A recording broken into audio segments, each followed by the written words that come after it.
Entre un rhume et le coronavirus, il fallait vraiment que je chope le rhume.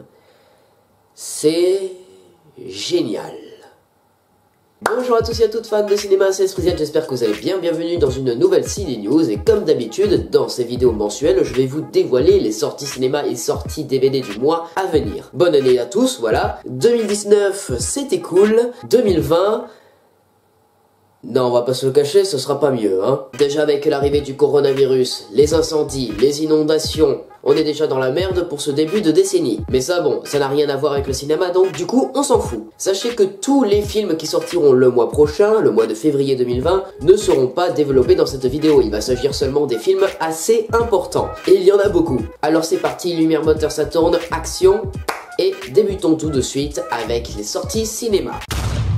Le 5 février, nous aurons droit à 7 films. Allez, c'est parti, respirez un grand coup. Tout d'abord, retrouvez Robert Downey Jr. dans un film Universal avec Le Voyage du Docteur Dolittle. Après la perte de sa femme 7 ans plus tôt, l'excentrique Dr John Dolittle, célèbre docteur et vétérinaire de l'Angleterre et de la reine Victoria, s'isole derrière les murs de son manoir avec pour seule compagnie sa ménagerie d'animaux exotiques. Mais quand la jeune reine tombe gravement malade, Dr Dolittle, d'abord réticent, se voit forcé de lever les voiles vers une île mythique dans une épique aventure à la recherche d'un remède à la maladie. Alors qu'il rencontre d'anciens rivaux et découvre d'étranges créatures, ce périple va l'amener à retrouver son brillant esprit et son courage. Au cours de sa quête, le docteur est rejoint par un jeune apprenti et une joyeuse troupe d'amis animaux, dont un gorille anxieux, un canard enthousiaste mais têtu, un duo chamailleur entre une autruche cynique et un joyeux ours polaire, et enfin un perroquet entêté, le plus fiable conseiller et confident de Dolittle.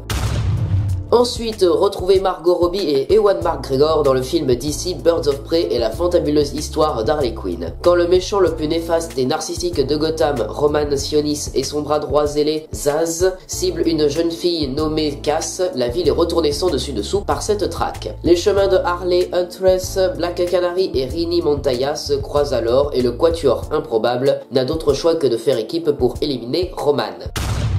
On retrouvera aussi le nouveau film de Guy Ritchie après son remake en live action sur Aladdin. Les Gentlemen racontera l'histoire d'un baron de la drogue britannique qui décide de vendre son empire à des millionnaires américains. Pour cette journée du 5 février, nous aurons aussi droit à 3 films français. En premier, La dernière vie de Simon, qui racontera l'histoire d'un orphelin de 8 ans prénommé Simon, son rêve de trouver une famille prête à l'accueillir. Mais il n'est pas un enfant comme les autres, il a un pouvoir secret. Il est capable de prendre l'apparence de chaque personne qu'il a déjà touchée. En second, nous aurons un film avec Alain Chabat et Blanche Gardin qui se nomme #Je suis là. Stéphane mène une vie paisible au Pays Basque entre ses 2 fils, aujourd'hui adultes, son ex-femme et son métier de chef cuisinier. Le petit frisson dont chacun rêve, il le trouve sur les réseaux sociaux où il échange au quotidien avec Soho, une jeune sud-coréenne. Sur un coup de tête, il décide de s'envoler pour la Corée dans l'espoir de la rencontrer. Dès son arrivée à l'aéroport de Séoul, un nouveau monde s'ouvre à lui. Enfin, retrouvez les nouvelles aventures du plus gros cancre de l'histoire dans Ducobu 3, réalisé par Elise Moon. C'est la nouvelle rentrée des classes pour l'élève Ducobu, Léonie Gratin et l'instituteur Latouche. Mais cette année, un rival de taille pour Ducobu débarque à l'école, TGV, le roi de la triche 2.0. Alors que la situation financière de Saint-Potache devient désastreuse, les deux cancres vont devoir unir leur créativité pour remporter un concours de chant et sauver leur école. Le 12 février, 2 films américains et un français. Tout d'abord, on retrouvera Michael Peña dans Nightmare Island. Dans la nouvelle version du studio Blumhouse de l'île fantastique, l'énigmatique Monsieur Roark réalise les rêves secrets de ses heureux invités dans une station tropicale luxueuse mais éloignée. Mais quand les fantasmes se transforment en cauchemars, les invités doivent résoudre le mystère de l'île afin de s'échapper en vie. Ensuite, préparez-vous à l'arrivée d'un hérisson bleu supersonique avec Sonic le film. Dans cette comédie d'aventure familiale en live action, Sonic, doublé en VF par Malik Bentala, et son nouveau meilleur ami Tom, joué par James Marsden, font équipe pour sauver la planète du diabolique Dr Robotnik, joué par Jim Carrey, bien déterminé à régner sur le monde entier. Pour finir, retrouvez le nouveau film français de Michel Hazanavicius, réalisateur des OSS 117, avec Le Prince oublié. JB, joué par Omar Sy, vit seul avec Sophia, sa fille de 8 ans. Tous les soirs, il lui invente une histoire pour l'endormir. Lorsque Sophia s'endort, ses récits extraordinaires prennent vie quelque part dans un monde imaginaire, peuplé de chevaliers, pirates et autres dragons. Dans ce monde qui n'appartient qu'à eux, Sophia est toujours la princesse à sauver et le courageux prince n'est autre que JB lui-même. Mais 3 ans plus tard, l'entrée de Sophia au collège va marquer la fin de son enfance. enfance. Au grand désespoir de son père, elle n'a plus besoin de ses histoires le soir. D'un côté, Gibi va devoir alors accepter que sa fille grandisse et s'éloigne de lui. De l'autre, dans le monde des histoires, le prince va devoir affronter la plus épique de toutes ses aventures, trouver son destin dans un monde où il n'a plus sa place. Le 19 février, 4 films, 2 américains, un espagnol et un français. Tout d'abord, le cas Richard Jewell sera le nouveau film de Clint Eastwood après La Mule. En 1996, Richard Jewell fait partie de l'équipe chargée de la sécurité des Jeux d'Atlanta. Il est l'un des premiers à alerter de la présence d'une bombe et à sauver des vies. Mais il se retrouve bientôt suspecté de terrorisme, passant du statut de héros à celui d'homme le plus détesté des États-Unis. Il fut innocenté 3 mois plus tard par le FBI, mais sa réputation ne fut jamais complètement rétablie, sa santé étant endommagée par l'expérience. Ensuite, L'appel de la forêt amènera au casting Harrison Ford, Dan Stevens, Karen Gillan et Omar Sy. Alliant prise de vue réelle et animation, ce film raconte l'histoire de Buck, un chien au grand cœur dont la paisible vie domestique bascule lorsqu'il est brusquement arraché à sa maison en Californie et se retrouve enrôlé comme un chien de traîneau dans les étendues sauvages du Yukon en Alaska pendant la ruée vers l'or dans les années 1890. Buck va devoir s'adapter et lutter pour survivre jusqu'à finalement vivre l'aventure de sa vie et trouver sa véritable place dans le monde en devenant son propre maître.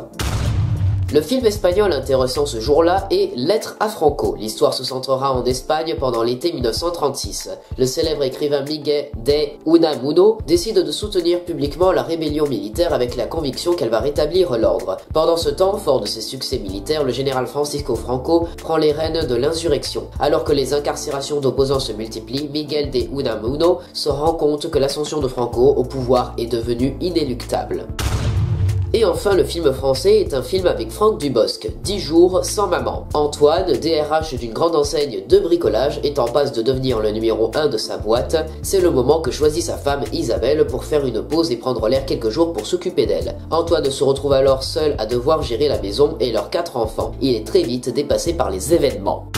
Dernière semaine de sortie avec 4 films le 26 février, 2 américains, un britannique et un français. Premièrement, Invisible Man, réalisé par Leigh Whannell pour Blumhouse, est un film avec Elisabeth Moss qui jouera Cecilia. Cette dernière apprend le suicide de son ex-petit ami abusif. Elle commence à reconstruire sa vie pour le mieux. Cependant, son sens de la réalité est remis en question lorsqu'elle commence à soupçonner que son amoureux décédé n'est pas réellement mort.